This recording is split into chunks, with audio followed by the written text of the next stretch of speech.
Hello, everyone. Welcome to Two Mediocre White Dudes on Film. We're here to talk to you about a new Friday the 13th movie. Wait, this is the wrong podcast. Wrong podcast. Yes. Yes, I got so excited. Two Mediocre White Dudes on Film has gone on a brief hiatus, but that doesn't mean you're going to see less of us. You're actually going to see more of us because the big Really blue unfortunate box for everyone involved. is going to go live. Is it not going to go live? But we're going to shoot every week for the next 7 weeks, including this week. Shit? Yeah, shoot the shit and record it. Perfect. Oh, that's unfortunate for everyone now. More of our rambling, although we actually rambled for quite a bit this morning before we pressed record. So I think we might have gotten. Yeah, but it wasn't about anything of importance to this. Like, I have to say, credit where credit's due. This is the first time in a long time that we didn't basically record the episode before recording the episode. Right.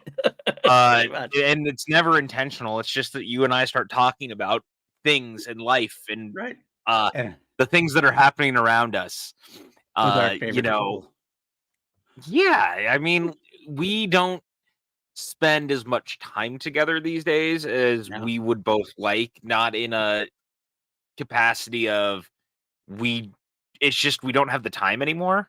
Right. You have things happening and I have things happening and our time doesn't always quite linked. So that's where this is all kind of coming from. Whereas like we were spending every day together for a long time back in the trenches. Oh yeah. We spent those trenches. We were getting drunk. We were drinking our way through life at that point with the two of us. And now we're kind of related back to more of a text chain. We text still all the time, every day still, but it's not the same as getting to sit down, look at you in the eyes and go, this is what's going on in my life, PJ.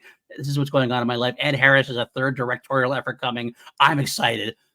Yeah, and then me having the realization that Megapolis is very likely the last Francis Ford Coppola movie we're ever going to get, and that our filmmaking legends are just getting older, and I'm getting sad thinking about it because there's an entire universe of people out there who just hasn't quite figured out yet that, like, we haven't found the next group quite yet. Right. Like, that shift for filmmakers hasn't quite fully happened either for like picking up the baton, and so that's weird. And so now I'm having an existential crisis on a Tuesday morning in the middle of May, which you know we're doing great.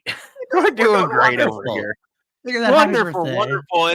And then I woke up looking at the TV upfronts are weird now because the upfronts are being treated more like television Comic-Con. It feels like for the studios because they're making all these big announcements now versus before when they didn't used to do that. Right. And a lot of these headlines I woke up to today felt like Mad Libs of things that didn't feel real from the Amazon side, where it's like, yeah, they're making a Spider-Man noir television show with Nicolas Cage in live action, but it's just called noir. And like the Spider-Man elements are kind of being taken out, it seems like. And then Mr. and Mrs. Smith is having a second season without its main cast members, and they're making a Legally Blonde prequel TV show for some reason, and we're getting Jake Gyllenhaal Roadhouse 2. Mad Libs, I'm telling you. Mad World is what I'm telling you. I want to say happy birthday to the maker. Mad World. He's now 80, speaking of our directors getting older and things of that nature. Ooh, this is what prompted that. Yeah, exactly. That's what prompted the whole ring around the rosy we just did. I will say, I just want to comment on at least the Mr. and Mrs. Smith. I was shocked because I watched the series of you, me, and Jeff, who had that text chain going. I actually watched the whole thing, and it was bloody at the end. But it's like they said in the article. But I kind of didn't feel like it was an ending. It was more like I don't know how they're going to continue this, but this is going to be very intriguing. So when I look at the article, I'm like, oh great, season 2. Wait, what? Yeah, it was never pitched as an anthology series, as far as I know. If it was pitched as an anthology series, that'd be a different story. And I think it's a series which could do an anthology series. It could very easily. I mean, it's pretty much set up kind of like Doctor Who in a way. Like you just have two agents who go on and are named Mr. and Mrs. Smith. It's like baked into the concept to a degree. But it was kind of strange. It was kind of strange. But that's neither here nor there because we're not here to talk about any of that. We're here to. I mean, we could be here to talk about all of that. Have you met one of our podcasts before? I have, which is Because why I'm cutting us off now. where's the fun in that? I mean, Paul, we have so many other things we could talk about. Ed Harris has a third movie that he's directing. No, you're baiting me with that one. Yes, Ed Harris or Bill Murray starting Nick Nolte, and It worked. It did. I'm very excited he's getting his third film. He's been working on that one for a while now. About 4 or 5 years he started talking about that. So even more than that, maybe potentially. But he's finally. It seems like he's getting it done, and I can't wait for that. For my friend as well. But I'm cutting it off because I want to talk Doctor Who with you. So I'm excited to talk Doctor Who with you because we haven't really talked a whole lot about it. We kind of. Text go a little bit. We had our other DM chain in Twitter with Miss Kiwi there, and but we haven't really got to really break it down and celebrate the love, shall we say? I've been trying to be better about like in our old school version of doing things where we weren't communicating how we were feeling about everything up front, which is really hard because I've already watched both the new episodes twice over. Same. So, I'm really happy that I love Doctor Who again, and it's really nice to actually share that excitement with people again. Yes. I think it's very obvious if you follow me on literally any version of my social media, like pretty much 95% of my posts I feel like these days is just somehow Doctor Who related. Right. I'm like deep back in the trenches. I just dove straight back head first into this stuff, man. We are both two people who really wanted to love the Jodie era. We wanted to. We even convinced ourselves we liked some bits and pieces of it. And like I said, we came to the end of it. If you're new to the podcast, we are not Jodie haters. Hello, welcome. We are probably more Chibnall dislikers or haters of his era. We just didn't like the writing more than anything else. We think Jodie deserved better. Unfortunately, that didn't happen. RTD returned, and we are left with a new Doctor who I will say has shot up like with a bullet. Technically, we had 2 new Doctors. We had David Tennant return, of course. We talk about that, but we're talking more about Ncuti because David Tennant was a known quantity to us. Ncuti was not a known quantity to us, even though I had happiness. Like I was like, oh, this should be cool, but I was not prepared for how much I was going to love this Doctor right off the bat because I have a history, and I know you do kind of do too, I think, but me definitively have a history of taking a long time to fall in love with each new Doctor. And I get there mostly, but it usually takes a bit. Ncuti, I have loved pretty much since the get-go, and he has done nothing but continue to convince me. He's got that Matt Smith energy. I would say he's got a great combination of almost all of them. I mean, I know, but Matt won me over right on the first episode in the same way that Ncuti won me over in his first episode. He's got that energy.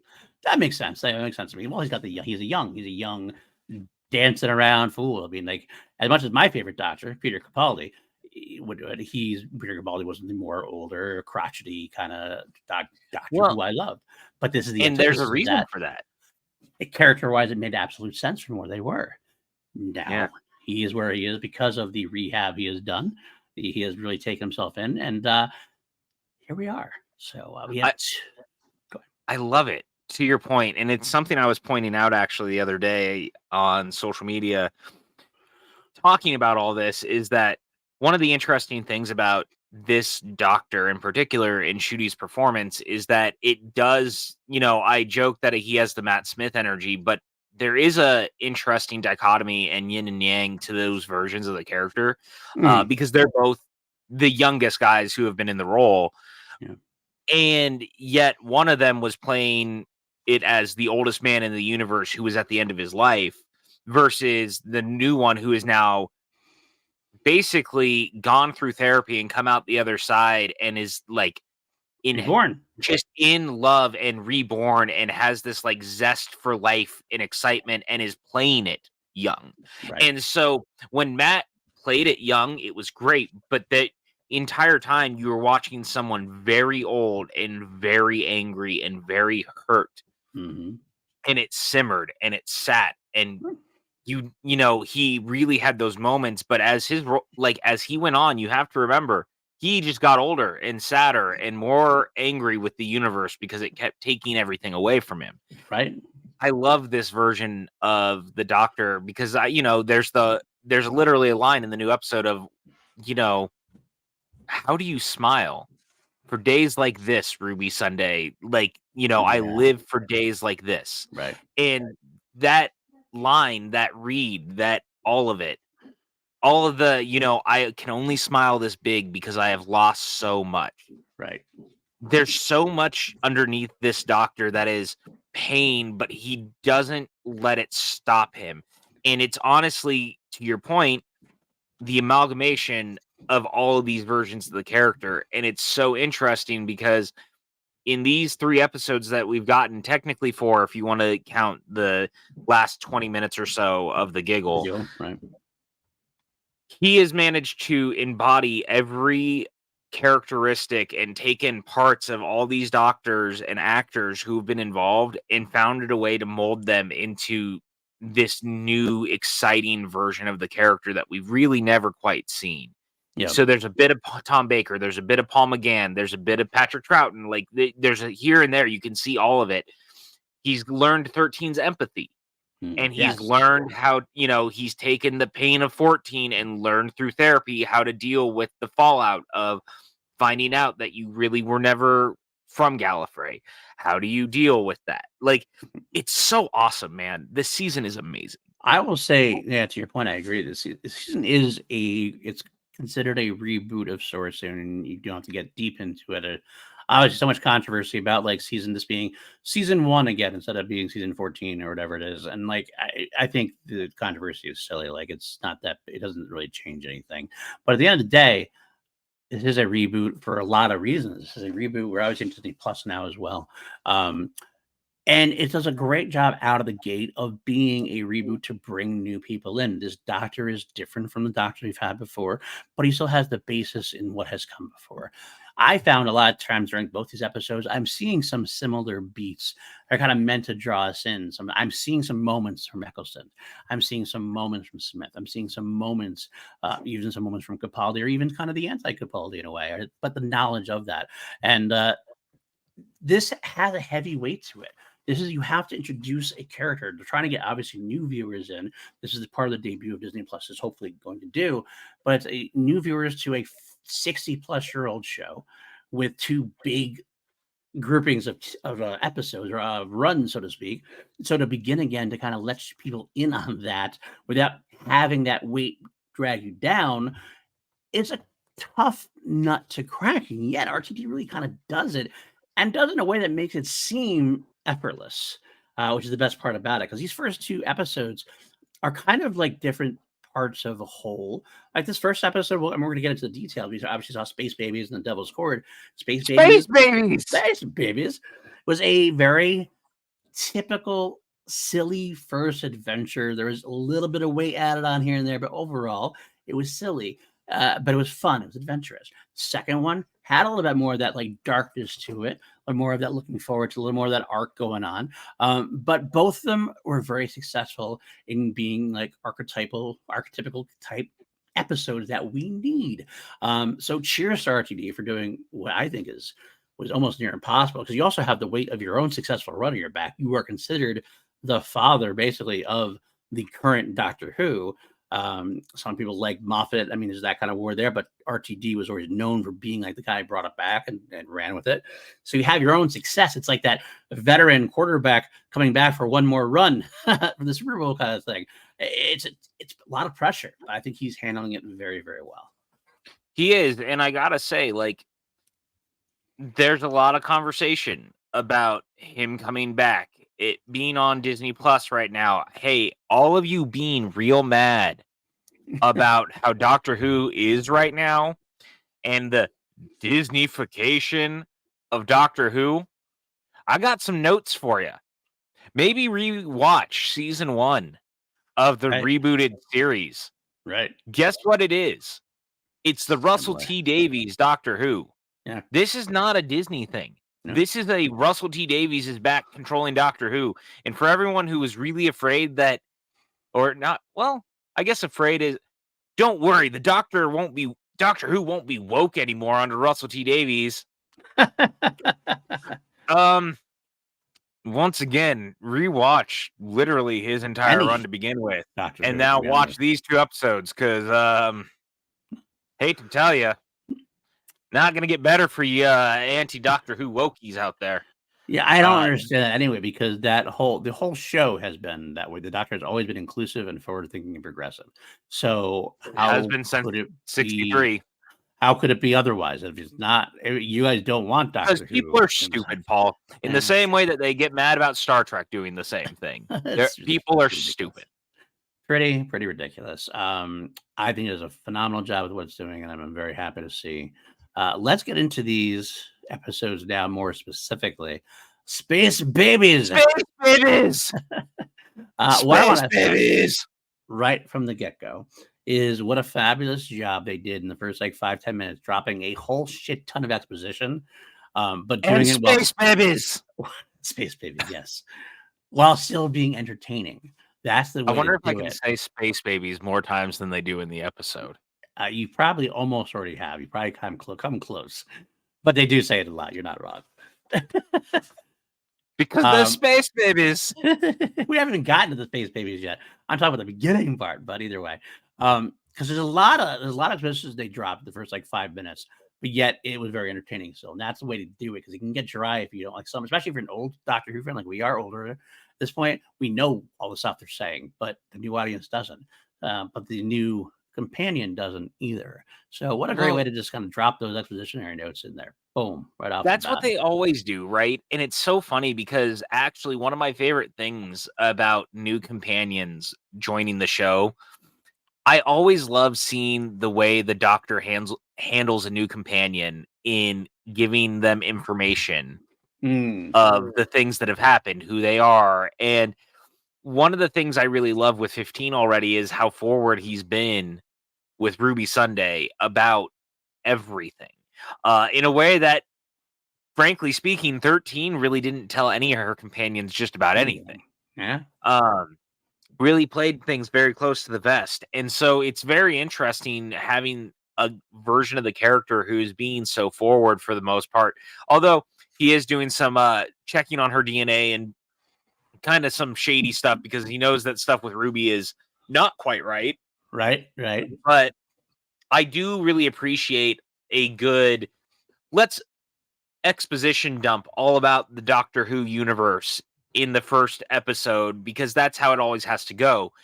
And the other thing I caught is that Davies is falling right back into his own groove, which is every time he introduces a new companion, the first episode is set in the future and the second episode is set in the past. Every single time. Absolutely. Good call. Way to do it, man. It's the way to do it. Look, it's a comfortable thing. Absolutely. So I love that she is dropping the Ronnie, for example, dropping their Dames of Time Lords, teasing fans in a way for that one, because fans have been definitely pushing for that for a bit. So I would be surprised if that eventually does not come. That does come to fruition. I would not be surprised. I love that he smiles while delivering his traumatic past. I love that idea. His line reads are so interesting to me, the way he does it. They're a little alien, just alien enough, but they're not too alien, because you can tell this is a Doctor who wears his emotions on his sleeve. He's not, again, like you said, he's not one to hide anything. He's going to tell you. You're going to see when he's scared, when he's sad, when he is out there, but he just comes across very, specifically, Gallifrey. Where is Gallifrey? Gone, Ruby Sunday. It's gone, Ruby Sunday. Yeah, and then he kind of quiets down, and it's just very energy. Again, there's a lot of Matt Smith in there for that kind of fashion, but then he has this kind of drawn back to it as well. That reminds me a little bit of Capaldi in a way. It's almost like a kind of I see that as a juxtaposition of the two at the same time, which is so interesting for me to see, because they're two of my favorite Doctors to begin with. What a great moment. And I want to say also, Timeless Child is still going on. Oh yeah, the Timeless Child isn't going anywhere. I'm still here to stay. He's adopted. He is the adopted one, and we're still going that way. Well, look, man, I didn't love the Timeless Child arc. I didn't like most of the Chibnall era. It is what it is, but I'm actually liking it more under Davies because Davies feels like he's actually doing something with it. And that inherently is the difference. Like, it felt like it was born out of doing it just for the sake of doing it during Chibnall's run. Now, granted, had he stayed another 2 seasons, maybe he ultimately would have done more with it. We will never know. Right. But Davies has seen it as a chance to do something different and interesting, and I'm kind of here for that. You know what I'm saying? I love the idea because I, like you, didn't love the Timeless Child arc either. Same way, kind of like I hated the fact that, and I'll point it out exactly specifically what made I don't like the fact that they made the Doctor the chosen one. It kind of makes the Doctor the chosen one. I don't know. It wasn't for me. I like the idea of the Doctor being the man in the box. That's the idiot in the box who kind of floats around, not any chosen one arc. But either way, it happened. It happened. The storyline. Wouldn't want to see RTD just come on and just drop it and retcon it. That was laid down. He got to pick it up and go with it. So he did, but he doesn't have to deal with it in any kind of like direct kind of like we're gonna figure this out. We're gonna make it right. No, this is just part of the backstory now. Will he make it right? Will he like eventually get to that and maybe do something with it? I think he could. But even if he doesn't, I think it's okay not to, as long as you don't try to just right out and out say it didn't happen. I think that's wrong. It's disrespectful, even if I didn't like the arc. Yeah, I mean, I don't think either because I think he likes Chibnall. I think he likes his friends with him. So I think that's something that will stay the same, I think. But I 100% agree. And look, man, again, it became we never saw Chibnall push it farther. Right. Davies is now doing it in a way that is allowing it to get past that, it feels like. I didn't necessarily love the idea that Gallifrey and the Time Lords were actually born out of the Doctor. Right. And it seems like they're kind of...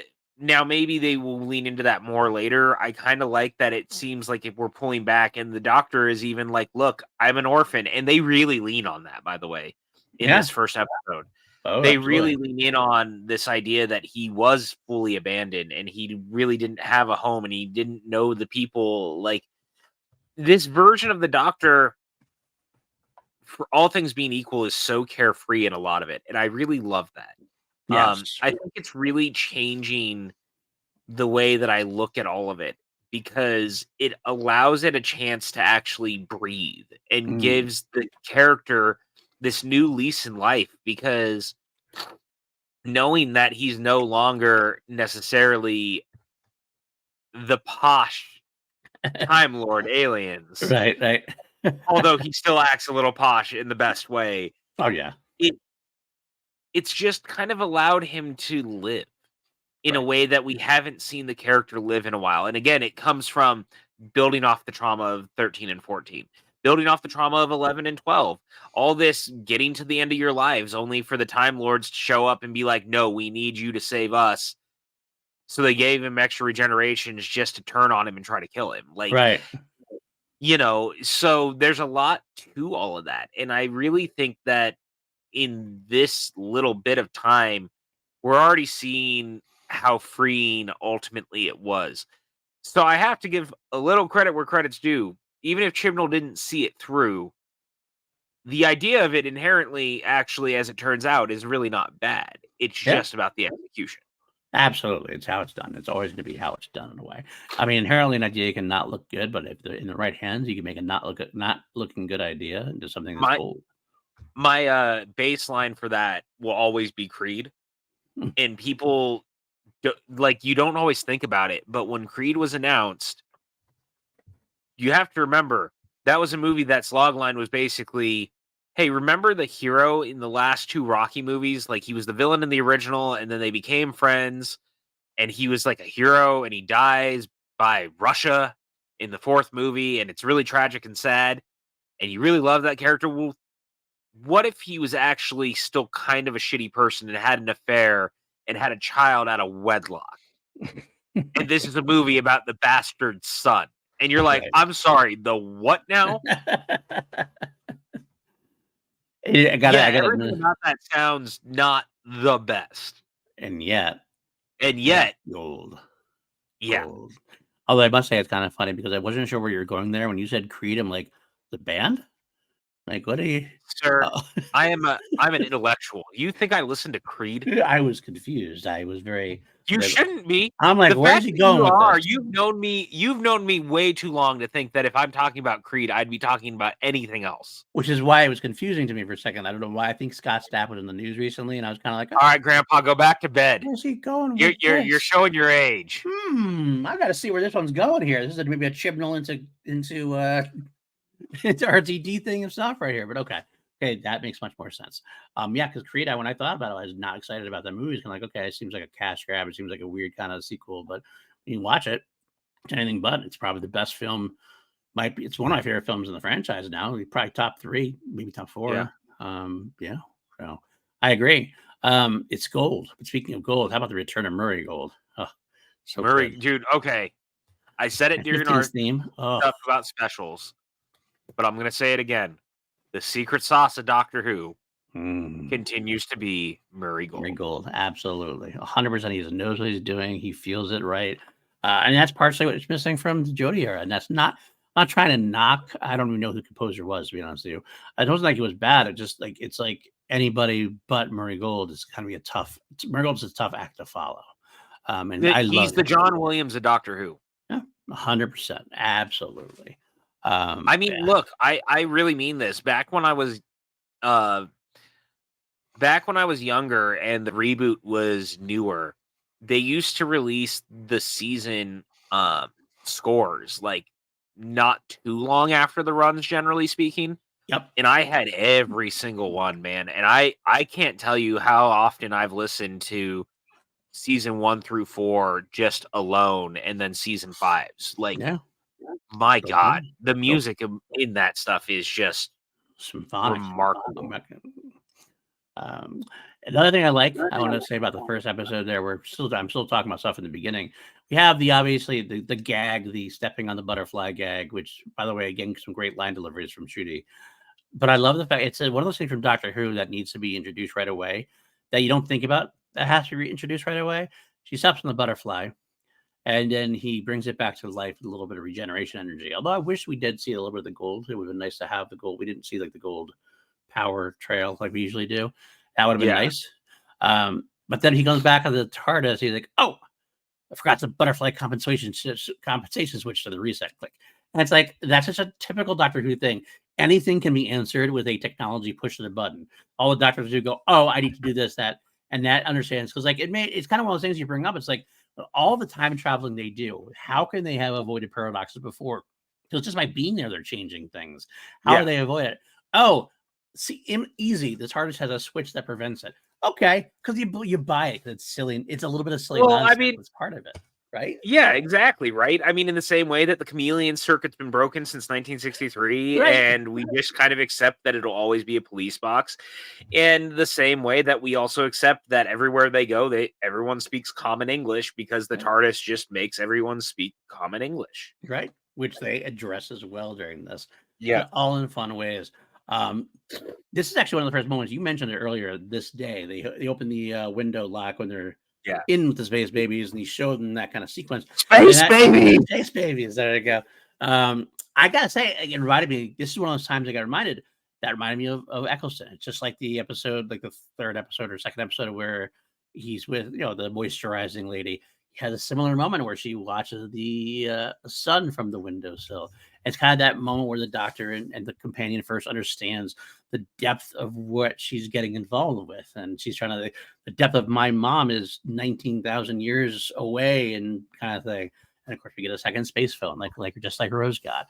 Little repeated beats that actually work to build in an audience like us see, oh, I kind of remember that. I see where you're going with that. I see what you're doing with that. It's something that needs to happen. And sometimes repetition is love. That's the way to do it somehow. So I did love that. I do love that this is very much like the what is it, the New Earth, not New Earth, but the episode in season 1 where they're on the space station. Yeah, the moisturizing. It very much gives that same kind of feel. And I do wonder if there's a little bit of Davies doing a George Lucas of it's like poetry, it rhymes. Absolutely, he is, because that's what I felt with it, and it was good. It was good. It made sense because it needs to kind of like. I feel like it's exactly what needs to be given to the companion so that the companion can move on. Companion has to have certain beats where they have the initial holy shit, then the bigger holy shit when they actually go, especially in the future, like holy shit, this is what I'm dealing with, and you're like, it's something that a soul has to kind of take in and be able to wrap their head around. Oh my god, I am millions of years in the future. My mother's long dead right now. It's that thing that each of them have to do. Um, and it doesn't really ever get dull to watch because you think about if you were in that situation, it would be the same way for you in a way. So, End of the World, that's what it was called, by the way, the End of the End of World. the world. Yeah. Look, man, there's about 61 years of useless information from this show that rattles around in here. Episode titles, not always the strong suit of that for me, unfortunately. No, I Every agree. it's one of those I can remember the plot points, but sometimes the titles just escape me. I am horrible at titles, so you're actually probably even better than me at that title. Let's put it that way. I'm like, oh. So, all right. So I we get gotta some. say too, one of the things people have been talking about with this, what we were talking about the Disneyfication, quote unquote, of this era. But I also think people are misunderstanding the fact that Davies was on record months ago saying that this season was going to feel different than any season in a while because he was making a fantasy series. Right. And it was never more inherent over the last 2 episodes than it is now. And even the Christmas special to a point that he really is leaning in on like the more crazy back end of the Tom Baker era when the Doctor was really dealing with more gods and like stuff that would ring through into like 5 and 6's run with like the Trial of the Time Lords and Right. this more like edge of the universe type stuff that has allowed him to really make a fantasy series in a way that feels different. Right. And Absolutely. I like that because there's definitely this new feel to the show that has given it this vibrancy that has allowed it to have musical notes appear in certain aspects, or just the bogeyman of it all, or all these different things. Davies is actually really pushing the show's envelope in new directions that is making it actually feel oddly fresh. Yeah. Like and the funny thing is, like, there's so many things that aren't fresh about it. They are kind of repeated beats. They're brought back up, but yet they're done in a way that the packaging makes it kind of fresh and vibrant. And that's the best of both worlds, really, because you get something that's familiar, just done in a slightly new way, a little bit of a twist, as there's always a twist in the end. There's always a twist in the end. We're going to talk about that. There's So I have something to say about that for sure. end. So let's get to it now. What is our favorite 2 words in this episode? Space babies! There we go. Space babies. The fact Space that we repeated babies! that so often throughout the entire episode, it was like one of those things where it's so comedians call it. It's that joke that you say it the first time, it's funny, kind of gets a little old, and then but you keep going with it, and it wraps around, becomes fun again. So you just kept pushing it. I'm going to be honest with you, man. I don't care how many times he says it in this episode. I laugh every single time. Fair enough. Fair enough. Space babies! Let's talk about the space babies. I gotta admit, I will admit, if I had a negative, it's not even a negative and not nitpicky. Like the little bit of the uncanny valley where they're talking with their mouths and everything else was a little weird. It was a little off-putting at times, a little like kind of distracted me a little bit. But at the end of the day, this is the one show that you can kind of get away with with because it feels like it still feels like it belongs. Like the weirdness of it, the off-puttingness of it is something that happens in every show in some kind of way. Like some of this is it's just kind of par for the course. But it was a little weird. We're getting better and better at it. It was a little weird having these like little kids who's really bless you by the way, whose basic like their faces didn't really fit what their mouths were saying. You know what I mean? It's kind of that weird They thing. really But, tried. I gotta give them some credit. They yeah. really did try. There's a little uncanny valley with the space babies, but that's okay. Yeah. I look, man. If you don't call them space babies, are we What doing have it we been doing? correctly? What have we been doing here? What have we been doing here? Absolutely. Uh, I I love did. myself some space babies. I love the whole thing with the space babies. It was a lot of fun, a lot of silliness.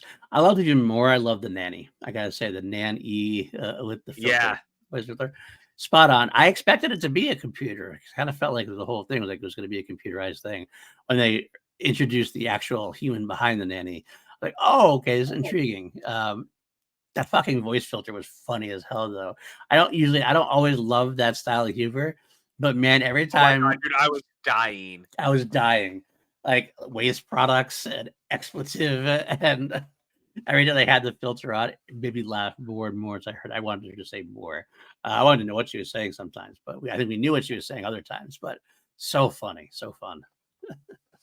I loved everything about the way they handled this. And you know what's funny is that I did get this vibe of this is kind of him doing Phantom Menace, where he for a new generation of Doctor Who fans, Davies was like, I'm putting children in the middle of the very first episode.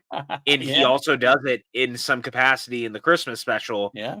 being like, hey, new young viewers, look, you can be the hero too. So he even has Eric like go out with the sword because every story As a has hero, to have the brave hero. and then the other brave children with the flamethrower. No, no, no. The space babies Yes, with the baby, it's flamethrower. there. I do have to ask you a question. As a vaunted longtime Doctor Who fan, did you feel the possibility when they first came in? You're like, I don't know if I trust these space babies. Oh yeah, dude, I 100% thought that the space babies were gonna be like kind of evil, The evil like space Damien babies. Omen space Evil babies. space babies. Imagine if they were all Damien Omen space Oh, babies. oh, pretty scary. Pretty scary. I think that they look, man. This show does a lot of things, and it makes a lot of things scary. I don't know if even Russell T Davies looks at space babies and is like, make them evil. Now, I Stephen Moffat. absolutely think he does. You know what? Stephen Moffat's more likely to do it. That's for sure. That's absolutely true. That's absolutely true. Speak to Stephen. Also, speaking of one thing we didn't bring up in all of this, in this sequence, when they find the space babies, they also tease a crossover. They tease a crossover that if you had told me 10 years ago that they'd even consider doing it outside of being cheeky, I wouldn't have believed it could have happened. Now, there's a world I believe that Doctor Who and Star Trek really could cross over. And they Absolutely. definitely tease it. You know what? I gotta say the line between comic books and TV and movies is blurring a lot more than it ever had before. I mean, hell, Doctor Who starting a series one again is basically like a comic book reboot. They happen in comics all the time. Like Batman will end a run or X Men will end a run. They just start over at X Men number one again, just because they want to. They might change a title a little bit, X Men and the whatever, or the Uncanny X Men, or the Awesome X Men, or something like that. But they would change it, and they would just like, okay, this run's done. We're starting at a new number one again. This is basically what Doctor Who did this series, basically. Some of that soft reboot kind of thing. I wouldn't be surprised either. Although I want to hold that a little tight to my chest because I do have a weird theory, maybe theory to posit later on, but it kind of involves the Star Trekian thing inside of it. So I just thought that was cool though, because it I did also too. played into the toy makers, I've made a mess of your timeline, and so like everything is canon. And like if you guys have never read it, there is a Doctor Who Next Gen crossover that is just wildly very fun and very good. And in it, 11 meets the Next Gen crew, but you also find out within the comic, because they have like a flashback at one point where 4 meets the original Kirk crew. Right. And so they're really laying on that the Doctor in at least 2 incarnations previously has been on the Enterprise in some capacity. And in a world where we have Strange New Worlds, I can see them trying to find a way to get that Enterprise crew to meet the Doctor. Yeah, that's all I'm saying. I could see it too. I also think there might be a more internal answer to that, but again, I want to save it till towards the end of the episode, potentially. But all right, so what else we got in this episode here? Okay, let's talk about the Bogeyman. We haven't talked about the Bogeyman yet. The Bogeyman made of bogies. Poor Millie, or for Ruby, I should say. We find out we have this Bogeyman in between. I love the fact that they have the babies the space babies on one level, Space babies, the Bogeyman on the other, and the TARDIS is caught on a place beyond the Bogeyman. When we heard what the Bogeyman was, it was like, this is so Doctor Who. This is so Doctor Who. Both the composition and why it was made. And the fact that it twists, it makes a different story for the Doctor, where all of a sudden he's like getting to almost empathize with it. The only one of his kind. He's never heard anyone else like him. And he has to, so much so he has to save the Bogeyman from death. What a kind of a twist it has, but what a great way to showcase who the Doctor is. The Doctor doesn't let people die if he can help it, unless they've really done something grievous kind of in a way. This is a monster who doesn't know what he's doing. It's not his fault. So Doctor, well, because the monster was born out of the monster, as it turns out, the Bogeyman is one of the children, because it was born when the children were born. The computer program went wild. It went rogue. It was giving them the book that they wanted to read and understand. Right. And Nanny decides that she's so scared of it, she's just going to kill it. Right. And it's a typical human thing. And it's a Doctor being a teacher and being a savior. And it just is typical Doctor Who. And I'm glad they continue with it. Because when you go off typical Doctor Who for the hell of it, that's when you get to bad writing. That's when you get some bad stories. This didn't happen this time. No, it didn't. And I gotta say, they also really allowed Ncuti to do something with this. Right. That I really dug. And that was really leaning in on there's a lot of talk about the babies realizing they've been there for 6 years, and they do that. Were we born wrong? Like, did we grow wrong? And 15 going, no, like, you are perfect how you are. No one grows up wrong. And it's this like really, truly beautiful moment. And God, again, Ncuti, man, look, the guy has that, he's got that juice, and you see that person. Like, Doctor Who has a lot of talent come through it. Let's not pretend it doesn't. Right. But every once in a while, you see someone who's in a TV show for the first time, like this, where they're leading, and you just know that they are gonna be a star. Yes. In the way that Denzel on St. Elsewhere, the way that Ryan Gosling was on Young Hercules or as a Musketeer, Michael J. Fox when he was on Family Ties. That time when you see a young and up and coming actor and they just have that thing. Yeah, absolutely. Ncuti's got that thing. Charisma for days. He's dripping with charisma. That's what it is. He's got the juice, man. You want to watch what he's doing. You want to hear what he's going to say. That's what I mean about the line delivery too. He doesn't. The lines that he says, you could say them in a different way, and they would not mean half of what they mean the way that Ncuti says it, because he just has that kind of like, you want to lean in to listen to him more, but then he kind of throws you back out at it. You can't quite feel safe with it, but you're like, oh, but it's intriguing. You got to see what happens next with them. Yeah. So what else we had? Oh, I gotta point out, because we've been kind of praising Ncuti the entire time. I want to Millie Gibson, Millie quite a bit. She gave a line delivery which almost broke my heart. At the end, Ncuti, at the end of this episode, she gives her the key to the TARDIS, and they go in, and Ncuti just has to stop and say, "Look, the one place I can't go is back to that day on Ruby Road. I can't bring you back to see who your mother is." Which means we're definitely going to go back there, by the way. Which means we're definitely going to go back there at some point. Absolutely, because that's what happens. But then Millie Discernment has this heartbreaking, but you got a time machine. Like, it's just that kind of like, bleeding, heartbroken. I was ready to jump through hoops with you, thinking that this was going to be the end result for me. And no, it's not. And of course, she accepts it afterwards. And that's great. And it's wonderful. But like, it's just that one particular line delivery. It's like, oh, my heart broke for her. I really loved her in this entire episode. Early on, you brought up not the chameleon circuit, the butterfly button situation, and she plays that really great. But this for her, and the moment when she thinks she may have killed Eric, Millie is doing some really incredible work, and I think it's even better when you consider she's playing off of Ncuti, because they are so magnetic together.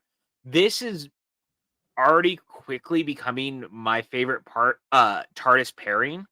Yes. In a very, very long time. I've never really hidden. Obviously, 11 and Amy, in a very similar way, have been a long time standing favorite for me.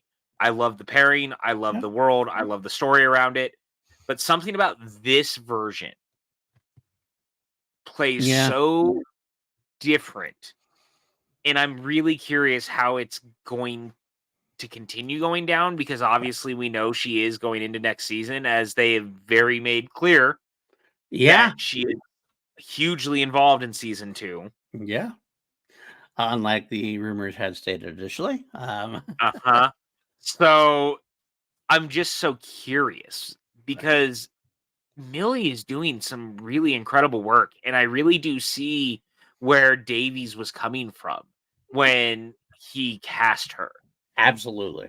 They both just sparkle. They have such great chemistry right off the bat. You really feel like this is a real genuine relationship. You feel they've only known each other for a brief amount of time at this point. They just really feel like they know and love being with each other, and they just feed off of each other. And that's something you need to have for a doctor companion. And sometimes it takes a little bit to like kind of get there. Sometimes a few times it's like, oh, I'm not sure. Then it gets there, then it sinks. Boom, it sinks almost immediately. You're like, okay, I get it. I know why you're here. I know why they're going together. When he offers the key at the end, it's like, that's the most natural thing in the world. She's going to accept. Absolutely. Dude, when she, just watching her excitement when he offers her the key, and she's like, wait, why? What? I'm getting a key? Well, yeah, we could go anywhere. And they start getting so excited. They're like kids in high school. It's adorable. It is really adorable. It really is.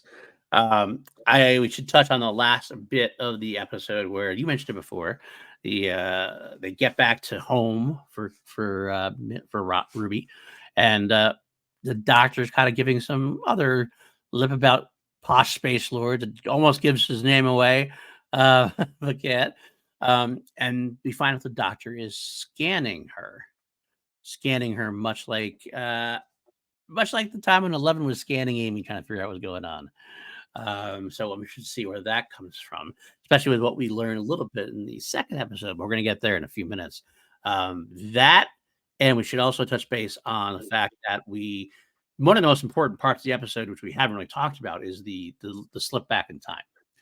Yes. Where all of a sudden we have this moment they're together. He looks at her, and all of a sudden he is back to that day on Ruby Road where he first saw the woman who gave up Ruby to the church there. And it was snowing, and he gets there. He starts crying a little bit, and you see the woman again, but she turns around and points at him this time. But then Millie kind of slides into view. They jump back to their present date, but the snow is still there. And I think that was impressive. That was impressive because it had this great moment where the doctor's like, I don't know what this is. I've never a memory seeping through. I've been through a bunch of different things. I don't know what this is. And then he hugs her really quickly. And I love the way he does. This is the jump from the Peter Capaldi thing. Why? Never trust a hug. Because he hugs her to kind of like not have to talk about it. As soon as he's like, aha, he starts like thinking about it. Very intriguing. And I think we should talk about it. And I want you to say your piece. I think we might get into a little bit more after we talk about the Devil's Chord, because that's more of a futuristic thing. But I did love this part. What about you? Oh, I loved this because it's also opening the door. And again, because Devil's Chord does deal with it later, but like it's certainly opening the door that the Pantheon is somehow involved in that Right. day. Oh, yeah. And I'm very curious what that is going to entail. Right. I have my own theories that the Doctor may be part of the Pantheon without realizing. I also there's a part of me that wonders if the person that is leading this is wild speculation, and it's probably got no basis in reality. Like, But the there's a great part of Ken me Knapsack, as great Ken Knapsack says, speculate responsibly. But it's Uh-huh. okay.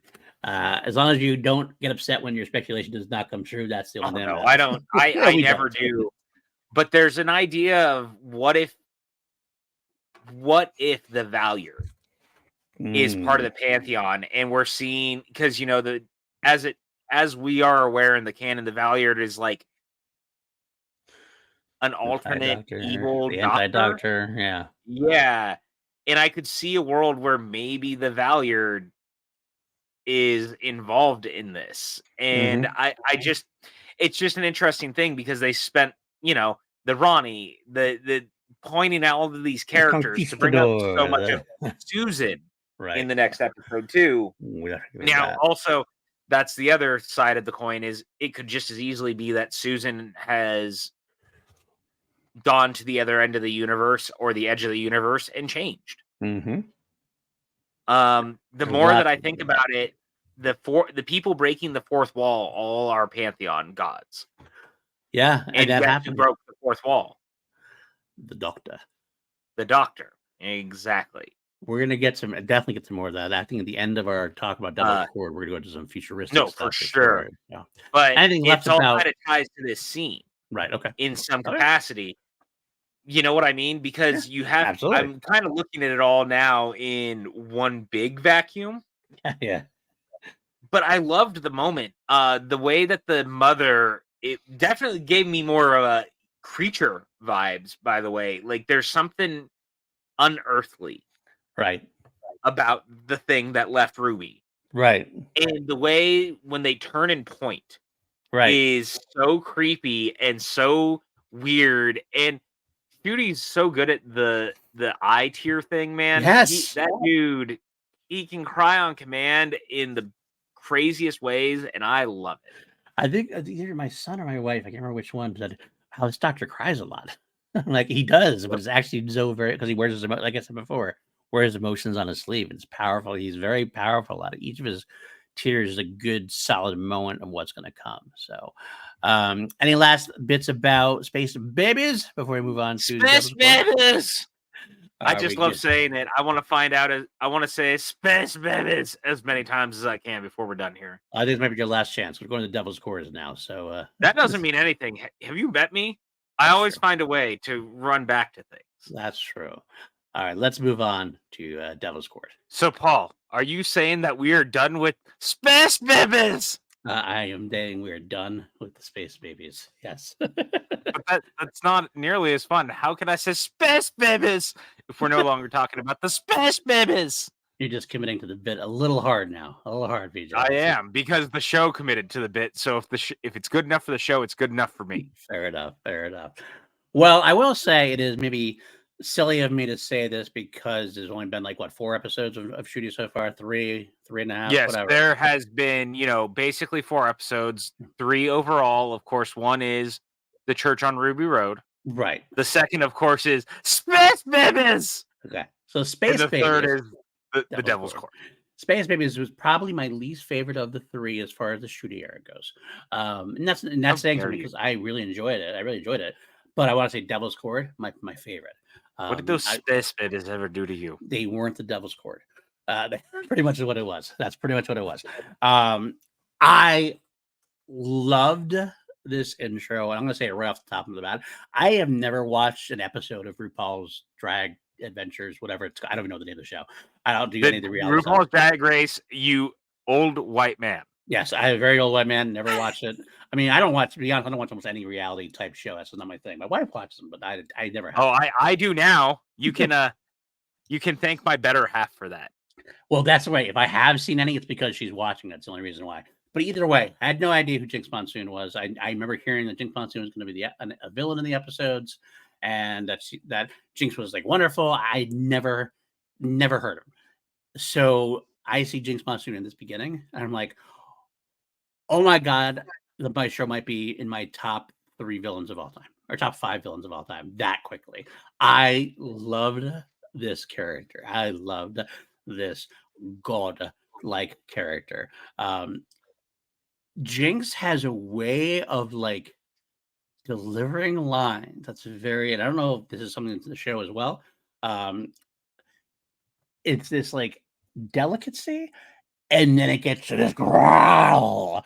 That's very frightening. It's a very frightening, intimidating growl. And what an intro, especially right on down to the playing the piano and starting to play the Doctor Who theme as we go into the theme. And it exits out into the jukebox. So perfect. Oh, it's so good. It's so good. Yeah, I mean, that's another part of the theory. I'm gonna keep positing this theory, which I haven't fleshed out this theory, by the way. So we're gonna flesh this out live on the air as best I can. So I might root it and kill it, or it might lead us to different directions I didn't even think of. But what were your thoughts on the intro? I loved it. It's funny because it actually feels very similar to an episode of the audio dramas where they have this episode during the 11th Doctor Chronicles that deals with a guy who is writing a stage play of Doctor Who, and he even is trying to pitch the show to the producers, and he starts humming the theme and like plays. That's how they do the theme in it, is him humming it to the producers and trying to sell the show. And it just gave me that kind of like weird, wonderful, whimsical vibe. And Jinx is 100% one of the best castings that the show has ever seen. Absolutely understood the assignment, absolutely understood what Davies wanted to do, absolutely understood being the child of Neil Patrick Harris's version of the Toy Maker. Like all these little things with the opening of it, the way that they play the character, it's just so great. Yeah. And this episode quickly became one of my top episodes of the series. There is the Beatles of it all. Obviously, I'm a huge Beatles fan, so I was just thrilled that we finally had them do that. Even loved that in the time the show has been on, they even joke of how has he never gone back to see the Beatles since they both were 1963. Right. Absolutely.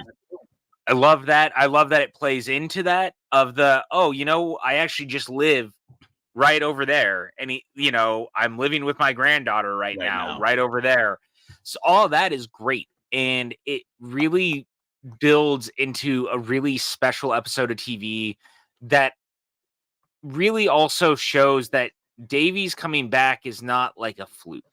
No. And it's not going to be just because Russell wanted to do, it wasn't because he needed to come back. It's because he felt the drive to tell a story and to be back.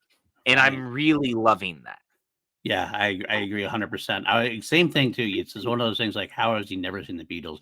I love the way the Ncuti like makes a big drama out of it. And I love the bait and switch. See, like, yes, seriously, that is amazing. He brings it in. He's so excited. Like, yeah, I've done that as a Titanic or Bethlehem or the Beatles, of course. And then when they get there, first of all, they do the typical cool dance. Let's get in the costume thing. But the faces when they make when we see the Beatles for the first time, they start playing that awful song, the "My Dog." I've got a dog, and if you want a dog, get your own. The look on their faces is just laugh out loud funny. Ncudi's reactions makes the whole episode just it's so good. Even when he goes to see Scylla as well, same thing. The looks on his face, it's so horrified. And so, like, I don't know what the hell is going on. What a great, interesting idea for a story. I want to put that out there. Jinx obviously steals in the intro, steals from this unknown Timothy Drake. I only remember that because that's Tim Drake is Robin from Batman. That's the only reason I remember that name. Timothy Drake is the greatest supposed composer, and he's stolen music from they stole music from him, and music is now gone. And now, like, music is gone throughout. There's no real music. It's all really bad music and really non-inspiring music. What a great central theme for a Doctor Who episode. Because Doctor Who always thrives, and some people don't like it for it. I get it to a degree, but there's a simple naivety. It's a naivety. It's a cheesiness, but it's so at its core what you want to be real.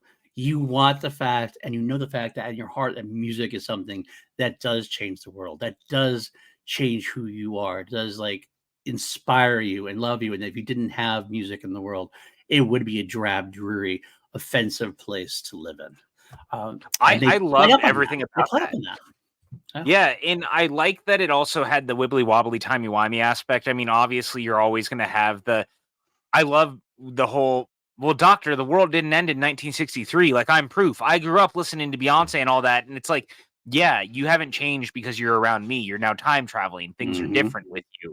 But a world without music, look what it's become. Right. And the sound of Nuclear Winter being her favorite song was just terrifying. And I love the fact I'm going solo. I'm like, yeah. God, Jinx really understood the assignment. Oh my God, yes. I mean, it's very rare that you have something so flashy, so what's the word? Like camp. Well, but yet it's very so it's 100% what, but so legitimately scary at the same time. Well, it was the same way again. Looking at the version of the Toy Maker that you had with Neil Patrick Harris, and of course the reveal that the maestro is the son of, right, or the child of rather, they them is but in that you really get a sense that Jinx really wanted to make it that version of the character. Like, what would happen to a child of the Toy Maker who had daddy issues? Right, absolutely. And I loved that. Yeah. And the reveal of that was just brilliant. It was brilliant. But I love the fact. All right, so we have this scene with the Beatles and everything else. We have this next conversation with the Beatles, where we have the Doctor talking to Paul and Ruby. I keep saying, want to say Millie. I know it's not Ruby talking to John. And there's also something else in this scene, which again I'm going to touch later on. I have something to bring up at the end. I keep mentioning it, but I want to wait till the end to have a big long conversation about it. What a great moment where you have Paul and John talking about it, and like the fact that they're giving up and they're going home. They just want to do like a couple of bad recordings and get some money and then leave. And like the horrified look on Ruby's face, like, you can't leave. And John's like, I'm not good for anything. What does that matter? And you're just like terrified.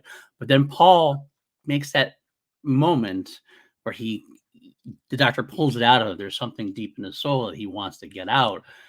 And like the way the time stops and the maestro starts appearing everywhere, frightening and powerful. A great juxtaposition of everything all around of the whole episode. So one of my favorite parts of the episode. When they're having the conversation and the spoon starts to fall and you start seeing the maestro popping into that, or in John's glasses, or the reflection, it's so creepy. Yes. And it's so good. And I love that. And of course, Susan Twist cameos again. Yes. In the same sequence. And that's part of what we didn't bring it up. Yeah, I was going to say, we didn't really bring it up. Let's say the Susan Twist of it to the end. Let's say the Susan Twist of it to the end. That's part of my... because there's always a twist at the end. There's always a twist at the end. Exactly. Thank you for picking up on what I'm putting down here. We'll talk about. Look, man, sure. I'm very good at picking up on the bit. All right, you are. You and your space babies. Space babies. All right, so yeah, we're on the same page there. We jump up to the roof which is a great thing. Having the piano on the roof. It's actually, I know it didn't take place there, but like it kind of calls back the Beatles rooftop concert in a way, which is definitely that thing. Oh yeah, it's definitely a play on Inspired the on that, Beatles of it all. right. But it's also, this scene is great because it shows music being very effective in different ways depending on who is hearing a song. Right. Yes. Yes. Yes. Yes. And I loved that. Getting Ruby to play the song that she wrote, the original song that she wrote, which is interesting. I will say it's very interesting. I'm going to sidebar for a second to get a whole Beatles episode without any Beatles songs, and yet made it work tremendously. It worked tremendously even without the Beatles songs. Like initially, I was like, "Oh, she's going to play a Beatles song here, right? She's going to play, oh, she'll play Hey Jude, or she'll play Across the Universe, or she'll play something like that." But it's just her own original song. It still worked out well for it. It's so funny because I kept thinking they must have paid to finally hear the Beatles play a song in this episode, right? And actually, I'm weirdly glad that they didn't. Yeah, it would have been distracting, I think, to be honest with you. And I also love that ultimately, as weird as it is, like, yeah, the Doctor kind of saves the day, but not really. Like, it actually is the power of the music and McCartney and Lennon working together that saves the day. I love that because it's so good. That was a twist. That was one of those twists in the end because, like, the Doctor has this like speech, that typical Doctor type speech to Maestro, where he's like, I have lived so long, I have experienced things I have loved, and that's why I know I can do this. And it's usually a typical part where he has that moment and he succeeds and brings the villain to their knees or whatever. And in this case, bum note, he failed at it. You're like, what? The Doctor failed? Oh my God. That was a great twist and a great moment. Absolutely. Dude, and again, the Maestro is so scary in this entire sequence. Also, when Ruby is taken by the Maestro and they hear the song in her heart, and it's the song from the day she was born at Ruby Road, and it's the Christmas music, and it starts snowing in there again, and you see Maestro starting to get scared because someone else was there. Right. It is honestly one of the best villain moments in the series in a long time because it's the first time you see the villain scared. Yes. And that really bigs up. It's like it's professional wrestling. It's hyping up and getting over the next villain, the bigger villain that's coming. When you have a villain who you spent a little bit of this episode building up, how that whole sequence with like the silencer and with the Doctor being so scared and like, I don't know how to beat it. I have no idea. I don't know how to win this one. Oh my God, that scene is so awesome. You see the Doctor at his like scared, his most scared, and we don't usually see that. Usually like is clever or acts like he knows what he's doing and pretends. He's completely like, I don't know. And yet at the end, the Maestro is scared of the one who waits, or the oldest one. It's a different one. The oldest one. How he can't have been there. Who's the oldest one? Who is the oldest one? I don't know. Is the God, it's just so good. Yeah, very powerful. I want to say also we should mention the breaking the fourth wall from the Doctor was great there. When he gets Ruby and takes her back, and all of a sudden he's like, I thought that was non-diegetic. And I lost my shit. I'm like, oh my God. This Doctor is completely breaking the fourth wall and it sets it. Now, it could be just breaking the fourth wall because the Doctor can get away with it. I'm starting to think there's more to it. I'm starting to think there's more to that than we Well, and like I said, I think that's why I do truly believe that there is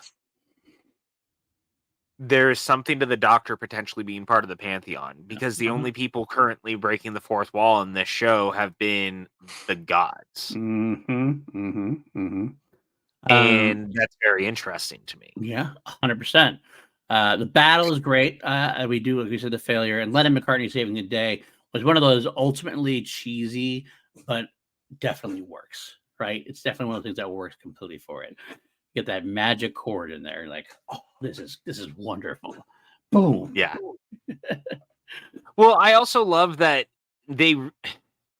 again, I think that the idea that the magic chord, like, yeah, the Doctor kind of created it, but it's really the Beatles who perfected it. Right. And it just kind of plays into the myth of, like, at the end of the day, the Beatles' reign of music is so wild in Yeah. like real life, you know? Yeah. And I just love that they kind of play into that in this idea that the Beatles' music was so good that it locked an evil musical god into like back into the piano that they will then use the rest of their careers to make music in Abbey Mhm. Road. 100%, 100%. I love that Like, entirely. come on, man. Are you kidding me? And you couldn't have planned it better that they did it the when they did because we ended up getting the very last Beatles song last November on top of it. Right. And as always, like, no disrespect, of course, to George or Ringo, but like the Lennon-McCartney team up is the magical thing that we all know of and everything. I mean, I love George Harrison as well. I love Ringo, but if you think of the Beatles, you think the Lennon-McCartney partnership, the songwriting, everything else, to have those two hit that chord was just a thing of beauty. Yeah, beautiful. Yeah. I don't know, man. It just made me happy. And again, because I'm such a fan of the Beatles, I just kind of loved that it played into their legend and Yep. their status of what they are, you know? It's just so good. You can't keep them down. You can't keep that true musical genius down. They're going to bring hope to the world, love to the world, and not let us end up like the 2024 that we go back to briefly. That when the doctor shows Ruby what happened, even though she's like, I'm still alive. I know of all these things. Yeah, well, Nuclear winter. this is what you are. This is what you're seeing. This is what we're trying to stop. Great moments, completely great moments.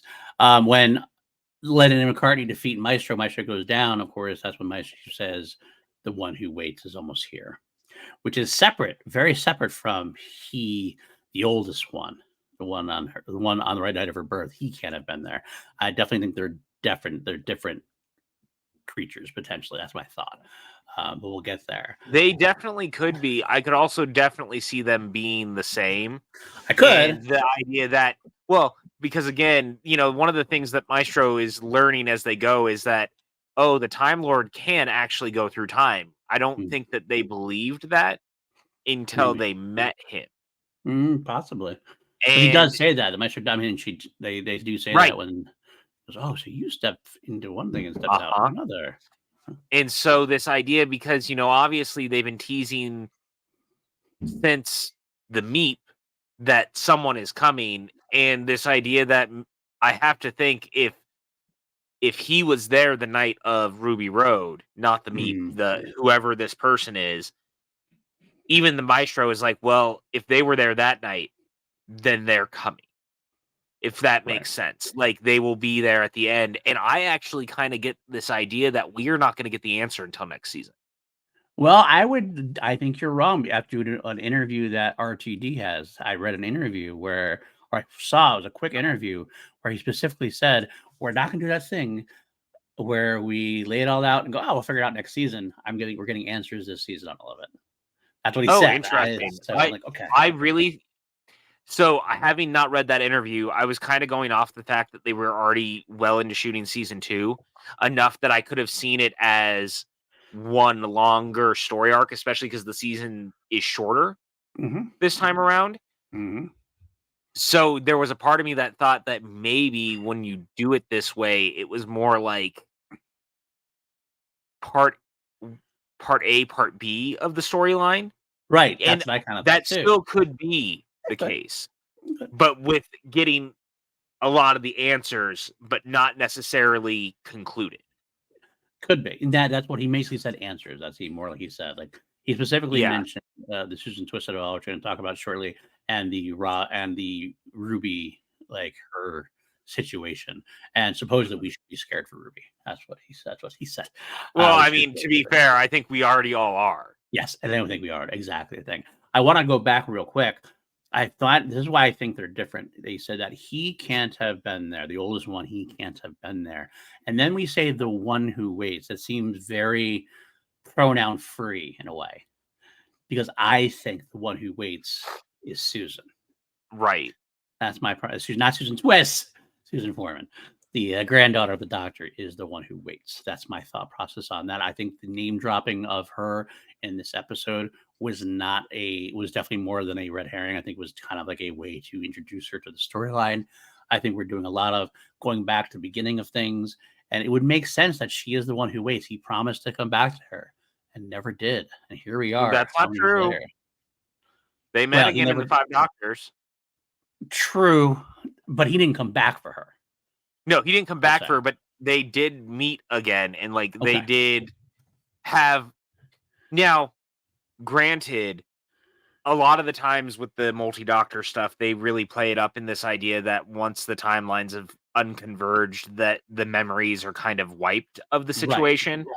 So there's every argument that Susan may not remember that she met the doctor again. Absolutely.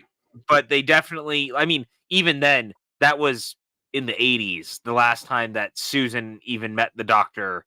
Like, I wasn't even going to get into the other side of it because, I mean, obviously, you know, with me listening to so many of the audios and even you having listened to Right. the 60th, she definitely met 8 again. And like they actually made that a whole thing within the 60th was the Right. last episode was very much about 8, River, and Susan.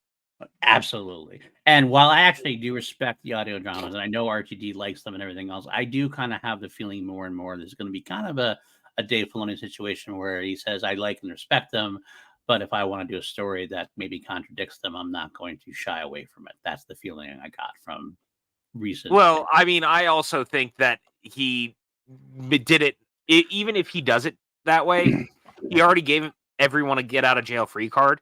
Right. And none of it really matters. True. Because, again, the whole thing is the toy maker, and you Switch can things lean on around. this forever now, Yeah. is the toy maker 100%. saying, I've made a jigsaw of your past. Do you like it? And Right. that allows literally everything to be They can canon. cherry pick everything and nothing to be canon if they Yeah. want it to be. Absolutely. So It's but perfect. And I love that. absolutely, I do too. I think it's after 60 years, you have to have you have to shake it up a little bit that way. And I think that's a good way Well, to you do it. have to have, you also have to have leeway, guys. Like, Yeah. look, there's a lot of canon monsters out there. You know, those people, the ones that like, they really want everything to line up in a specific Right. way. They want everything to be flush and set and just a specific thing. And it's so funny to me because ultimately, like, I really don't care about that. I just want the story to be good. As long as Yeah. the story justifies itself, I don't care if it rubs another story. Like, I'm not saying completely contradict a thing, Right. but I'm also saying, like, do it in a way that as long as the story's good, I really don't care if you kind of do things a little Massage it different. a little bit. Yeah. You Yeah. massage it a little bit. Yeah, I get it. I totally understand. I'm agreeing of that as well. So that makes sense to me. But yeah, so I do think that Susan's the one who waits. I kind of think that way. And I think that she's not going to be a villain. I think that the oldest one will be the villain, and Susan's going to be the one that might be an antagonist for a bit. Like I kind of feel like she might be set up to be like, you said you're going to come back for me, never did, and you've left me, and I kind of like mad about it. So I don't want you to. I want to basically almost like a temper tantrum kind of thing in a way. Then eventually she'll be turned back over, and he'll have a moment, and he'll bring her back, and it'll be okay. Although I do find interesting, I want to ask you about this. When mentioning Susan during that conversation, he says something like how it was a genocide, and it reached out, and like I guess this is from the Chibnall area, from obviously from the Master and the Time Lord Cyberman thing. Would it have reached beyond Gallifrey into the rest of the universe like The that? Doctor seems to think so. Right. I don't. But do we have anything like that before? Or that's what I'm asking. Is the Doctor being truthful about that, or is that kind of a Well, I mean, as we know it, justification? though, as we know it, I can see that because it wiped out so much of the existence of the universe, right? I mean, Right. they even talk about it in the giggle when the Toy Master brings it up, like so much of, or the Toy Maker, not the Toy Master. So much of the universe ended during Right. the flux. Yeah, that's true too. So, like, I mean, in the Time War, Yeah. like we definitely have had multiple events within the show that have ended or changed things in dramatically big ways. I mean, I guess to me, it's always one of those things. You're talking about canon and canon monsters and everything else.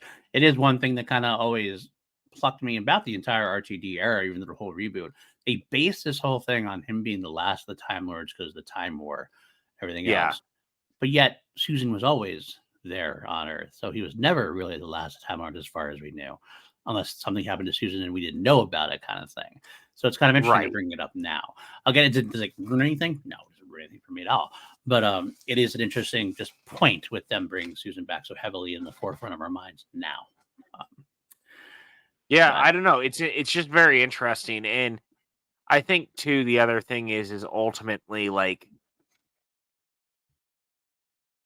I really don't. That's another like massaging the situation thing, right? Because it could all like we know Susan's clearly also a Time Lord, but depending on how much she was doing, she could have also seen herself no longer as a Time Lord. Enough that the Doctor could have decided that that's why they lean on the moniker of the last of the Time Lords. Yeah, and absolutely could be. And I would, if they said that, I'd totally okay. That makes sense. It's like the whole Ahsoka not being a Jedi anymore kind of thing. I get it. It makes sense to me. It works. It works enough. I just found it interesting at all, like that he didn't even. Oh no, it totally does. Now let me get into this a bit. Now, of course, we have the Susan twist of it all, right? Susan Twist is the name of the actress, which is a weird name for weirdly fitting name, I should say, or something like this. The fact they say the twist is always a twist at the end. We've seen her in like 4 of the episodes now. I think almost all of them. She plays a different. Like here's a quote from RTD. So the fascinating thing about Susan Twist is that she seems to be playing a different person every time. How can that be? I have no idea. You'll have to come back and watch. He teased before adding, "Don't worry, they will start looking the right. They will soon start looking the right way." And that was in terms of they kept missing her on the screen and they're not looking at her. They are going to start the right way. We'll reveal a little bit more every single week. Again, there's a climax to that, which is not what you're expecting. It's great. Not so I do. It's not what we're expecting, and I have another thought on this. Did you catch the Doctor looking at one of the people after they got the piano at the top? Yes, I did. And now there's the Susan twist of it all on top of it. Mm-hmm. What if they are alternate versions of Ruby and 15? Oh, it's an interesting choice. That's very interesting. It's just a thing that I was thinking because the guy who is up there with him only has Doctor Who to the credit of their name. Right. They've never acted before from what people can see. It kind of looks like someone in makeup. Right. Huh. What if it's an aged version of 15? What if something has gone wrong in Susan Twist and Susan Twist is Ruby and that person is the Doctor? Could be. That's an interesting angle. I mean, definitely it's one of the more unique things. It's outlandish as shit. Oh, yeah. But I have another outlandish one, so don't worry. Mine just as outlandish. I'm just very curious because, especially now that we know that they're going to start like seeing Susan. Right. Yes, that's the impressive thing. That's the interesting thing to me because she's been in every episode or almost every episode, different person each time. So she's definitely there. I'm wondering, here's the weird thing. I'm going to say something really outlandish now.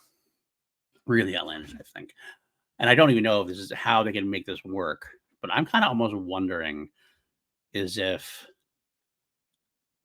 there is a big meta thing going on. And that someone, the toy maker example, doing what he does, made things a jigsaw of his life. And what if he's crossing over into this like kind of real world, meta world kind of thing, and they're making like a TV show of Doctor Who with the Doctor involved. Susan Twist is like a writer of the story kind of thing. A lot of things have brought up that way. You have like the music, the piano playing into the theme, into the jukebox. You have the non-diegetic music that was playing. So the Doctor is aware of something that's going on in his head. Like that I'm hearing Murray Gold's music in my head pretty much. And I thought it was that only the audience can hear that because that's what that means. Non-diegetic. It's the audience only can hear it. How does the Doctor know what that means in case of this? Could you throw it out as a one-off joke? Absolutely. But there's a lot of little simple instances where like things would cross over from the real world. And maybe Susan Twist is that. Maybe that's who's at the end of the universe. Maybe the end of the universe is like the fact it was into like the real world. This whole thing is some weird kind of meta angle. I don't have it all fleshed out there yet. I still can't flesh it all out yet. I need some more like things with it, but a lot of little simple moments that made me go, "Is there something beyond what's going on here?" Yeah. You know what I'm saying? You know what I'm saying? Like it feels like Oh no, weird, I like 100% do, and it's the very Star Trek of it interesting. all. The Star Trek of it all. Yeah. Like it's all like out there stuff. Like, and you're in a fictional. Are they in a fictional Oh world no, now but in Doctor Who? And like the Star Trek thing, though, to be fair, they've met. The character has met those characters, so in the comic books, yeah, absolutely. That's what I'm saying. But like that, like be a case of a double bladed Easter egg. It touches base with the mm, comic books at the same time. It also can fit into this whole are I we in a see. fictional world? Kind of, you know what I mean? They can use it for Yeah, both ends. There's just like a few bits and pieces. Like, it's not just one thing. It's been like a few bits and pieces that make me go, Jigsaw, the life, end of the universe, the one. Like, I don't know. I'm very curious now. Very curious about it. there's just so much happening in all Yeah. this, and I'm very curious because this is his version, really, of building off of what Moffat was doing. Mm, Um, I really am curious to see Davies kind of land this yeah. because he's always done like the build to the big finales, but it's never felt quite like the mystery Right. in the way that Moffat has done. It feels like a Moffat mystery. I mean, Right. hell, Ruby kind of feels a little like Clara to a degree. There's a It, little bit of the it's beat in totally there. his answer to it. Yeah, absolutely. Well, yeah, absolutely. It's And that's very. why I'm so curious because it definitely feels, again, there's some poetry of rhyme, the old George Lucas adage, Mm-hmm. but there's also, it almost feels so blatant that there's more to it. Yeah, yeah. I and know what we didn't even think of. We haven't even talked about it at all. Even thought of because she wasn't in these 2 episodes. The Mrs. Flood of it all Yeah. wasn't Yeah, in these I 2 know. episodes, Who we haven't seen yet. and that Or was a since, big I should say. mystery. That was a big mystery. That's the last time we saw her. Was have you ever seen a TARDIS before? Mhm. Okay, okay. So if you had to pick right now, who do you think Ruby is? As far as like what do you think like the mystery is?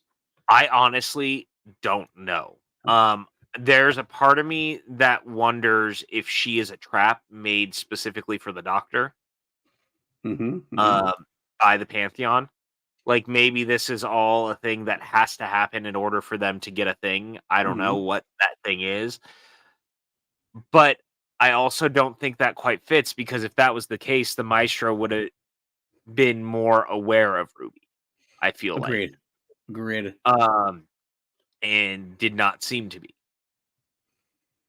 So I'm curious then, is it, was she created as a trap? Was she created for other reasons? Is she not supposed to maybe exist? I would be very curious if there was something about the edge of the universe of it all. Mm-hmm. I Um, actually wonder if it's not Susan's daughter, mm, so potentially. his granddaughter His or his great great granddaughter. granddaughter. Right. In a way, they kind of have she looks a little like Jenny, the doctor's daughter, in a way as Yeah, well. She kind of has that little blonde look to her in a way. Again, who knows? But I wouldn't be surprised if all of a sudden she's got that music, that secret. There's something wrong with her. Something very wrong with her because she's not human or not. I mean, I don't know. That popped to my head as a possibility. But I also it's a like very good possibility. I mean, I also like the trapped part of that as well, because I think that would be like sad if like she wasn't anybody, she wasn't even real. She was like a Yeah, construct in a way that it just built to keep. She was built to be a doctor's companion because the doctor would absolutely. I'm going to have this person be my companion. Like she's a perfect companion for him, and yet she's not real. She's going to almost be like a sleeper agent that takes her out at some point or something to that effect. Or not takes him yeah. out, but I like that No, idea but too. you're right, because there's a part of me that thinks that depending on what the situation is, maybe that Pantheon did something once the toy makers split the Doctor and felt like,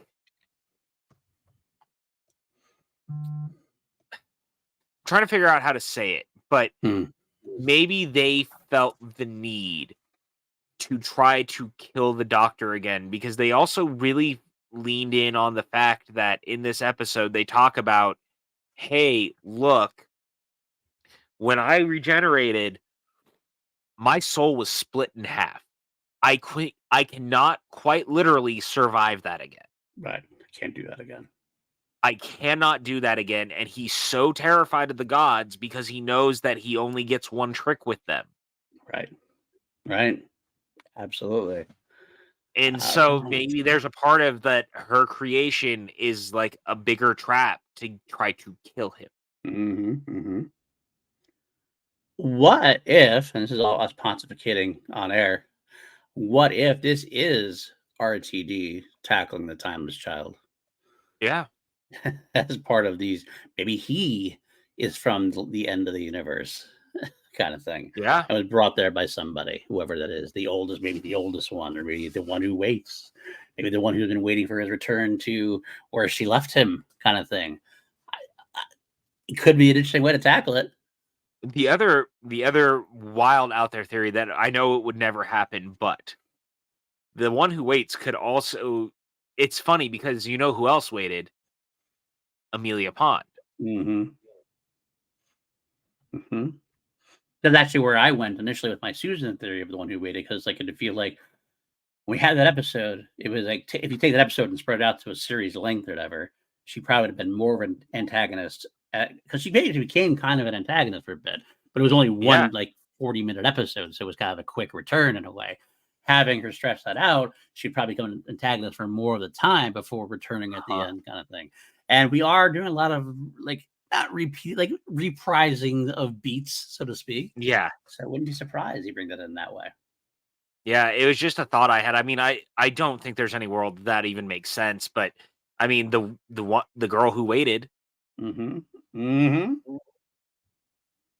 Makes That's a lot all of I'm sense. saying, man. Like, there's a lot of different routes that this can go, and I think that actually that's the most interesting part. And a lot of what Davies is doing very well with this is that he's very much leaning in on knowing that all of us are going to be wildly speculating, and it's going to 100% be something more out of left field, I think, that most of us aren't anticipating.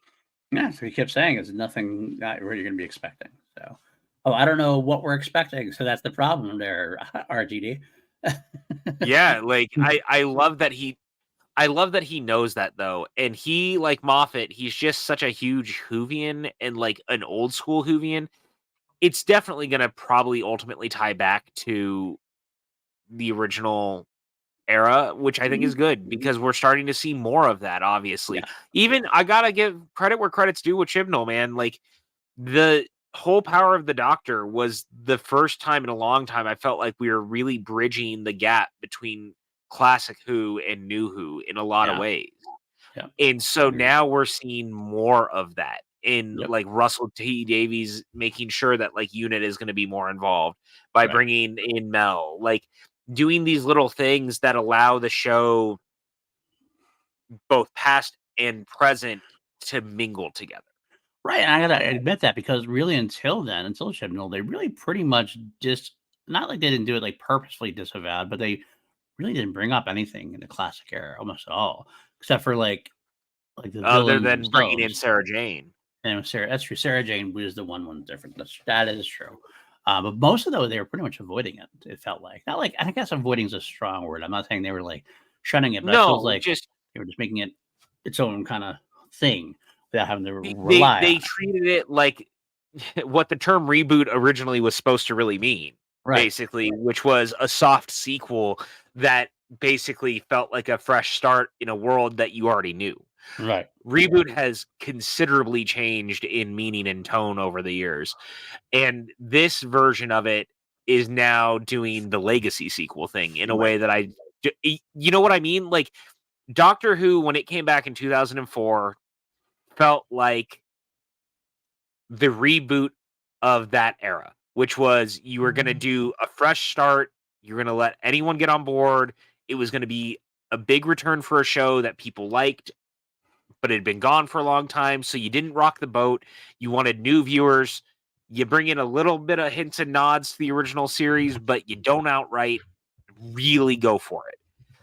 In the new era of things, almost 20 years later, exactly 20 years later, we're in a world where legacy sequels are all the rage. So you're making sequels to things that allow you to lean back on parts of things that people may not have cared about as much.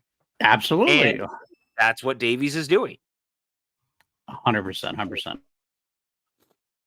It's just a very interesting, just a different vibe. It's just very interesting because, again, like his first 4 episodes, like all the stuff in the specials was very clearly his own legacy sequel, as it were, to his era. But now he's doing legacy sequels to the rest of it on top of it. And Sarah Jane was the one drop of that in the original series. Yes. Yeah. Yeah. Absolutely right. Absolutely correct on it. So anyway, is there any last bits about the Devil's Chord we want to talk about before we wrap things up? Loved every bit of putting the musical notes on the screen. Loved all that fantasy vibe of it all. Like that was very fun. It was very cool. It was very bright and whimsical.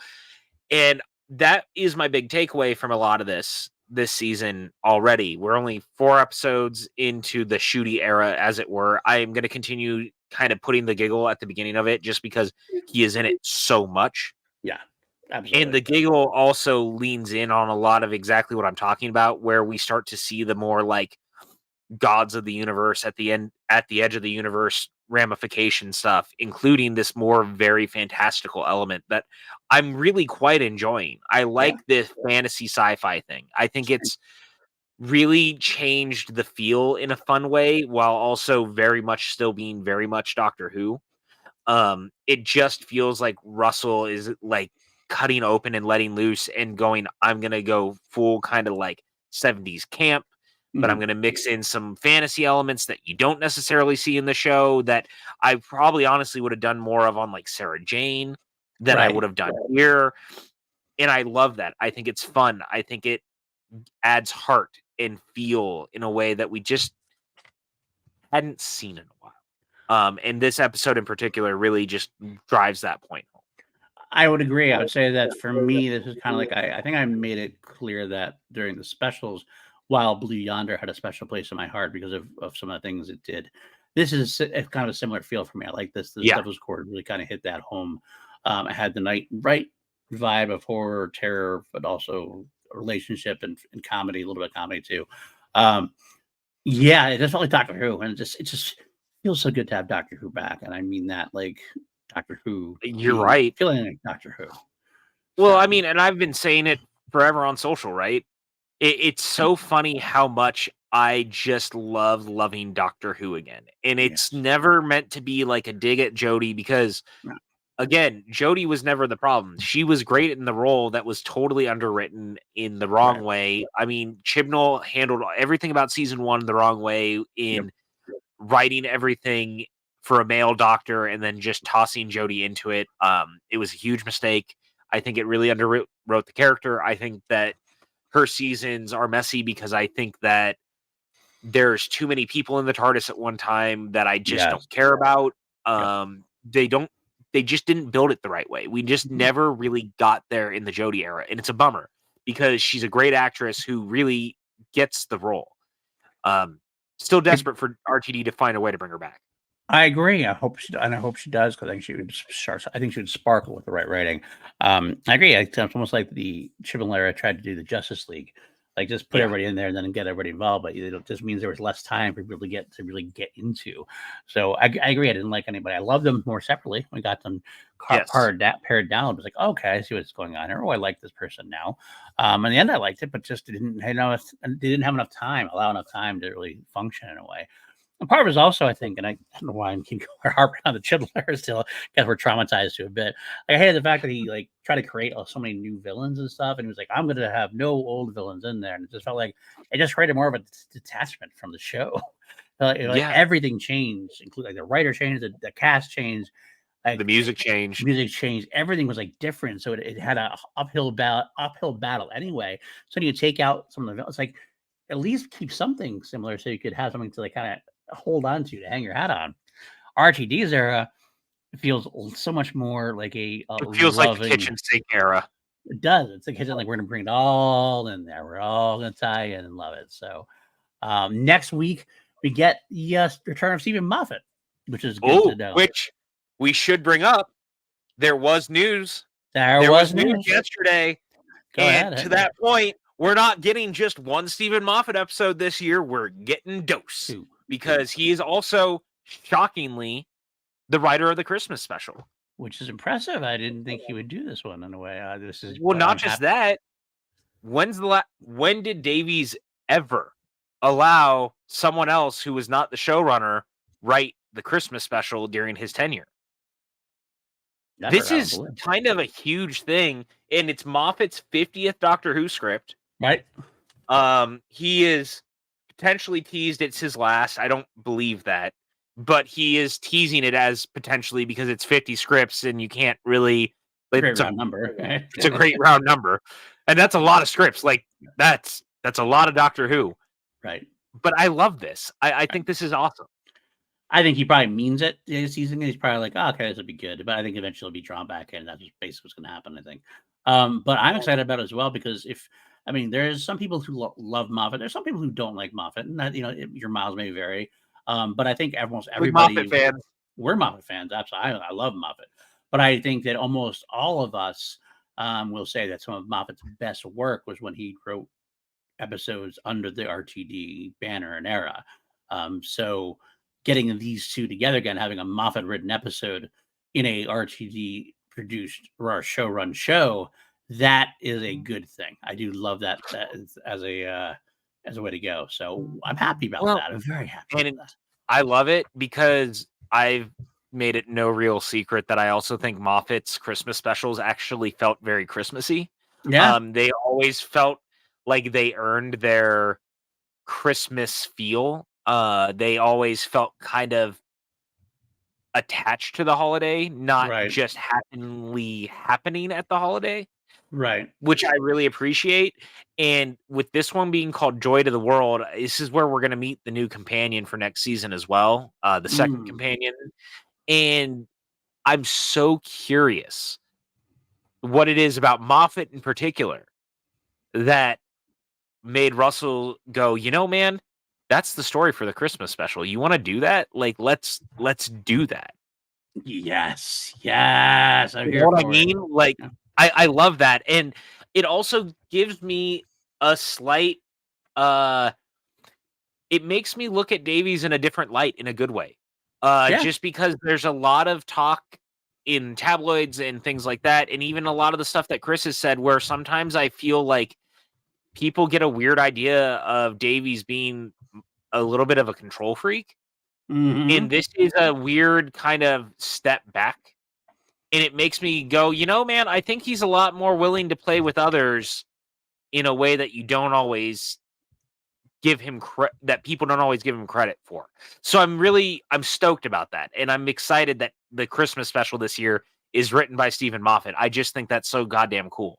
And it's like we're getting, again, it's the legacy sequel era in a way that I never would have anticipated. 100%. And yet, more importantly, in the immediate future, we get a Stephen Moffat episode next week, which I'm even more excited about at this point. We got two. We two. Exactly. And just the preview alone, which at the end, I still love that it has the next times, although I definitely skipped the next time from Space Babies to this because Space Babies. It happened the same night, so I wasn't needing to do that. But I did watch the next time for this one, and man, it just looks like a Moffat episode, doesn't it? It just looks like a dark Moffat episode. Yeah, it just has dude, it looks so good. And I love that it's just called Boom. Boom. Brilliant. So brilliant. Yeah, so. All right, any last... I gotta say, man, Doctor Who is back. Doctor Who is back. We're excited. We're happy you're here. We're happy you're here. We're happy to be here. We'll be here every week. That's a new thing for us. We love Doctor Who so much. We're going weekly for 7 weeks in a row. One more down, like 6 more to go. And I can't wait to discuss Doctor Who more with you. PJ, where can the folks find you? You guys can find me on all the socials at PJ Campbell. You can also find me here doing the thing, just talking all the shop, talking all the Who, the movies, the John Wicks, the Nightmare on Elm Streets, the fun things that are to come. We have a lot of fun ideas and things shaping up, and We are so happy to have you guys here. Thank you guys always so much.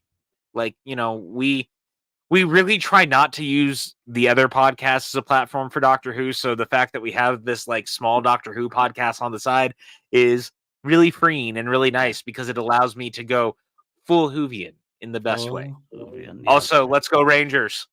Let's go Rangers. There you go. There you go. You can find me up on Twitter News You on Twitter. You can find me all over this channel. Obviously, it does have my name on it. I'm not going to be doing Holy Snokes tomorrow. We're taking a week off. Me and Matt are going to take a week off. We're going to be back with a big news catch up, as we haven't done the news the past couple episodes. We've been so focused on the Bad Batch and Tales of the Empire. But we'll be back to a news catch up, and then the week after that, we're going to be doing an episode with the great Ken Knapsack, going to join us on Holy Snokes, which is exciting. And then what else we get into? I got review every other week with Lego, talking about the V franchise. I got Queen's Crown Jewels every week, every Friday that drops. And I think that is it. I think that sounds about right. Find us on our audio feed. We do have the audio feed for all the separate things now. Big Blue Box has its own feed. Holy Snokes has its own feed. The PLD Projects feed that's the remaining one. That's still basically 2 meter weight dudes. It's just basically Crown Jewels until I get the rest of Crown Jewels over to its new habitat. That will turn into the 2 meter weight dudes on film feed at that point. But yeah, I think that's it. Patreon.com/PLD Project if you want to help that way. If you don't, I get it. I understand. I appreciate you either way. Just share, like, subscribe, all that stuff. Give us up in get the algorithm in our direction. I'm going to create a nice little family here, a nice little community. And you will see us next week when we talk about Boom. Boom. Until but then, I will always find a way to bring up